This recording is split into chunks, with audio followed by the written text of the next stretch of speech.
हाय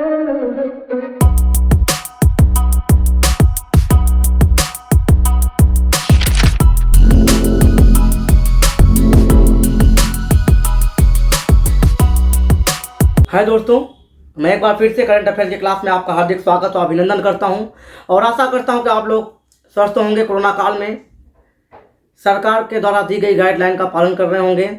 लेकिन एक बात मुझे समझ में नहीं आ रही है कि गवर्नमेंट पॉलिसी क्या दे रही है। कह रही है कि सैनिटाइजर से हाथ धोते रहिए, फिर नौकरी से हाथ धोते रहिए, फिर कहीं ना कहीं पेंशन से हाथ धोते रहिए और फिर ज़िंदगी से भी हाथ धोते रहिए। तो इस पॉलिसी के पीछे का कारण क्या है, हमें तो समझ में नहीं आ रहा है। शायद आप लोगों में से कोई बुद्धिमान व्यक्ति हो जो मुझे समझा सके कि यहाँ बच्चों की लाइफ के साथ खिलवाड़ हो रहा है। स्कूल, कॉलेजेस, कोचिंग सब कुछ बंद है, लेकिन दारू की दुकानें लगातार खुली हुई हैं।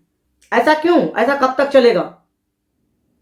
संविधान में किस आर्टिकल में ऐसा लिखा हुआ है कि शिक्षा के मंदिर बंद कर दिए जाएं और दारू की दुकानें खोल दी जाएं? लेकिन कोई समाज में इसके आगे आने वाला नहीं है। सब अपने अपने में मस्त हैं। हम मस्त तो दुनिया मस्त, आप बुरे तो दुनिया बुरे। ऐसा नहीं है, अपने आप को संभालो। मैं दो चीज़ और आपसे कहने जा रहा हूँ। एक ये चीज़ कि लोग कहते हैं कि संसार में कुछ अच्छा करने के लिए आपको आगे आना पड़ेगा। मैं कहता हूँ मैं तो आगे आ रहा हूँ, आप कब आ रहे हैं मेरे पीछे? मैं इस प्लेटफॉर्म के जरिए आप तक ये बातें शेयर कर रहा हूँ। आपका भी कर्तव्य बनता है कि आप हमारी बातों को शेयर करें, लोगों तक पहुँचाएँ, जन जन तक इस बातों को पहुँचाएँ ताकि लोग जागरूक हो सकें। बहुत सारी चीज़ें आपके सामने आती हैं, लोग कहते हैं हम मोटिवेशनल चीज़ें देखते हैं, मानते हैं। समाज में जो भी घटनाएं हो रही है उसके पीछे मोटिवेशन का क्या रीजन हो सकता है, क्या कारण हो सकता है? आप माता पिता के दिए गए इंस्ट्रक्शन को फॉलो नहीं कर पाते हैं और समाज में दी गई दो लाइनों को सुनकर आप अपने अंदर जुनून लाते हैं। ये किस अध्यात्म में लिखा हुआ, किस अध्याय में लिखा गया है? माता पिता जो तुम्हें बचपन से बड़ा करता है, उसके द्वारा दिए गए विचार आप अपने जीवन में नहीं उतार पाते हैं और दुनियादारी, हेन टेन ऐसे करके बहुत सारे क्वेश्चंस आपके मन में चलते रहते हैं। यार इस चीज़ को देखा तो मुझे ये बनना है, ये देखा तो ये बनना है। यार जब आपका एम ही नहीं एक जगह पे एकत्रित कर पा रहे हैं, अपने डिसीजन नहीं ले पा रहे हैं, तो लाइफ में अपने गोल को कहाँ अचीव कर पाएंगे? किसी एक को गोल बनाइए, किसी एक चीज़ पे फोकस करिए। जिस प्रकार माता पिता, आप छोटे होते हैं ना, तो माता पिता को देखना छोटा सा बच्चे को कैसे लेकर चलते हैं कि जब तक उनका बच्चा ठीक से चलने नहीं लगता ना, तब तक उसको छोड़ के कहीं नहीं जाते हैं, क्योंकि उनका ध्यान होता है, उनका ध्येय होता है। तो दोस्तों, हमारी बातें आप तक पहुंच रही हैं, आप लोगों को अच्छी लग रही हैं, ये मुझे नहीं फर्क पड़ता है कि आपको बुरी लग रही है, ये भी फर्क नहीं पड़ता है। लेकिन हमारा रीजन, हमारा जो मकसद है, हमारा जो कारण है, वो आपको सच्चाई से रूबरू कराना। तो आशा करता हूँ आपकी बातें अच्छी लग रही हैं और आप लोग लगातार मेरी क्लासेस को शेयर करिए, देखते रहिए और डे टू डे अपने नोट्स बनाते रहिए। तो आइए जुड़ते हैं देश और दुनिया के खबरों के साथ, हिंदी में प्रकाशित होने वाली करंट अफेयर्स के साथ। आईएमए के पूर्व अध्यक्ष और किस पुरस्कार से सम्मानित डॉक्टर के अग्रवाल का हाल ही में कोरोना की वजह से निधन हो गया है? तो इसका सही आंसर है Padma Shri. Indian Medical Association IMA के पूर्व अध्यक्ष और पद्मश्री पुरस्कार से सम्मानित डॉक्टर के अग्रवाल का हाल ही में 62 साल की उम्र में कोरोना की वजह से निधन हो गया है। उन्हें वर्ष 2010 में पद्मश्री से सम्मानित किया गया था। उन्होंने वर्ष 1979 में नागपुर यूनिवर्सिटी से एमबीबीएस की पढ़ाई पूरी की थी। 39 वर्षीय किस व्यक्ति को हाल ही में पाकिस्तान के नए राष्ट्रीय सुरक्षा सलाहकार के रूप में नियुक्त किया गया है? तो इसका सही आंसर है मोहित यूसुफ। 39 वर्षीय मोहित यूसुफ को हाल ही में पाकिस्तान के नए राष्ट्रीय सुरक्षा सलाहकार के रूप में नियुक्त किया गया है। वर्ष 24 दिसंबर 2019 से प्रधानमंत्री इमरान खान के स्पेशल एडवाइजर थे। Mohit Yusuf United States Institute of Peace में एशिया सेंटर के वाइस प्रेसिडेंट भी रह चुके हैं। जल जीवन मिशन के तहत केंद्र सरकार ने हाल ही में देश के कितने राज्यों के लिए 5,968 करोड़ रुपए जारी किए हैं? इसका सही आंसर है 15 राज्यों। जल जीवन मिशन के तहत केंद्र सरकार ने हाल ही में 15 राज्यों के लिए 5,968 करोड़ रुपए जारी किए हैं, जबकि बाकी 17 राज्यों और केंद्र शासित प्रदेशों को राशि जारी करने के लिए प्रस्ताव भेजा गया है।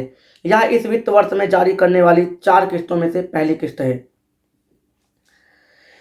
निम्न में से किस शहर में स्थित राष्ट्रीय आधुनिक कला संग्रहालय ने हाल ही में audio visual guide app launch किया है? तो इसका सही आंसर है नई दिल्ली।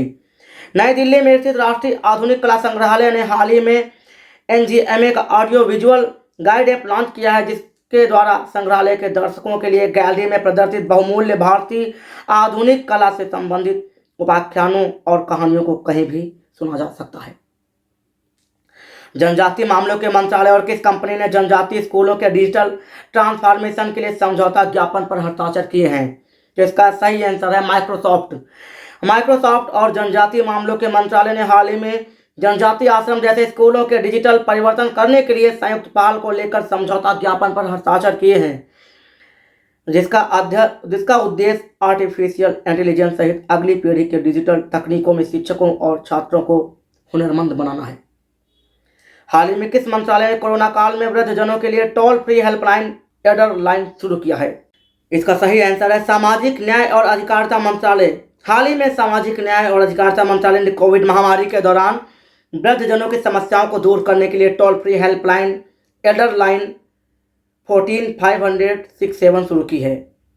ये सुविधा अभी देश के 5 राज्यों उत्तर प्रदेश, मध्य प्रदेश, राजस्थान, तमिलनाडु और कर्नाटक में है।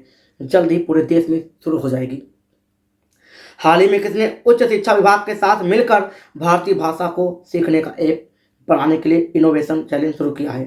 तो इसका सही आंसर है माय गांव। भारत सरकार का नागरिक से जुड़ने का मंच माय गांव ने हाल ही में उच्च शिक्षा विभाग के साथ मिलकर भारतीय भाषा को सीखने का ऐप बनाने के लिए इनोवेशन चैलेंज शुरू किया है। यह इनोवेशन चैलेंज भारत की सांस्कृतिक विविधता को बढ़ावा देने के प्रधानमंत्री के सपने को आगे ले जाने का लक्ष्य है। किस विभाग के सचिव श्री अंशु प्रकाश ने हाल ही में नेटवर्क सिक्योरिटी पर एक ऑनलाइन सर्टिफिकेट पाठ्यक्रम का उद्घाटन किया है? इसका सही आंसर है दूरसंचार विभाग। संचार मंत्रालय के दूरसंचार विभाग के सचिव और डिजिटल संचार आयोग के अध्यक्ष अंशु प्रकाश ने हाल ही में नेटवर्क सिक्योरिटी पर एक ऑनलाइन सर्टिफिकेट पाठ्यक्रम का उद्घाटन किया है। यह पाठ्यक्रम का आयोजन प्रशिक्षण संस्थान ने national telecommunication institute for policy research innovation and training NTIPRIT द्वारा किया गया है। तो दोस्तों, कैसे लगी आज की ये क्लास हमें कमेंट करके जरूर बताएं और हमारे चैनल को ज़्यादा से ज़्यादा सब्सक्राइब करें और वीडियो को अंत तक देखें और लाइक जरूर करें। तब तक के लिए